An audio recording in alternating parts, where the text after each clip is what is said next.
വിശുദ്ധവാരവും ഈസ്റ്ററും കഴിഞ്ഞതോടെ പ്രചാരണത്തിൽ സജീവമായി കോട്ടയത്തെ സ്ഥാനാർത്ഥികൾ.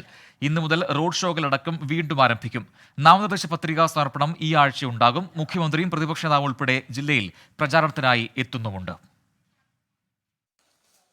ഒരാഴ്ച വിശുദ്ധവാരമായതിനാൽ വലിയ പ്രചാരണ പരിപാടികളിലേക്കൊന്നും സ്ഥാനാർത്ഥികൾ കടന്നിരുന്നില്ല. ആരാധനാലയങ്ങൾ സന്ദർശിക്കുന്നതിൽ മാത്രമാണ് ശ്രദ്ധ കേന്ദ്രീകരിച്ചിരുന്നത്. എന്നാൽ ഈസ്റ്റർ കഴിഞ്ഞതോടെ പ്രചാരണം ശക്തമാക്കുകയാണ് മുന്നണികൾ. റോഡ് ഷോകളടക്കം നടത്തി തെരഞ്ഞെടുപ്പ് പ്രചാരണം കൊഴുപ്പിക്കാനാണ് മുന്നണികളുടെ തീരുമാനം. വാഹന പ്രചാരണവും ഈ ആഴ്ച ആരംഭിക്കും. നാമനിർദ്ദേശ പത്രികാ സമർപ്പണവും ഈ ആഴ്ച ഉണ്ടാകും. LDF സ്ഥാനാർത്ഥി തോമസ് ചാഴിക്കാടനും NDA സ്ഥാനാർത്ഥി തുഷാർ വെള്ളാപ്പള്ളിയും 3-ാം തീയതി നാമനിർദ്ദേശ പത്രിക നൽകും. UDF സ്ഥാനാർത്ഥി 4-ാം തീയതിയാണ് പത്രിക സമർപ്പിക്കുന്നത്. പ്രചാരണത്തിന് പ്രമുഖരും ഈ ആഴ്ച മുതൽ എത്തിത്തുടങ്ങും. മുഖ്യമന്ത്രി പിണറായി വിജയൻ 5-ാം തീയതി തോമസ് ചാഴിക്കാടന് വേണ്ടി മണ്ഡലത്തിൽ പ്രചാരണത്തിനെത്തും. പാലായിലടക്കം 3 സ്ഥലങ്ങളിലാണ് മുഖ്യമന്ത്രിക്ക് പരിപാടിയുള്ളത്. UDF സ്ഥാനാർത്ഥിക്ക് വേണ്ടി പ്രതിപക്ഷ നേതാവും എത്തും. പ്രധാനമന്ത്രിയെ തന്നെ പ്രചാരണത്തിനെത്തിക്കാനുള്ള നീക്കങ്ങളാണ് NDA സ്ഥാനാർത്ഥി തുഷാർ വെള്ളാപ്പള്ളി നടത്തുന്നത്.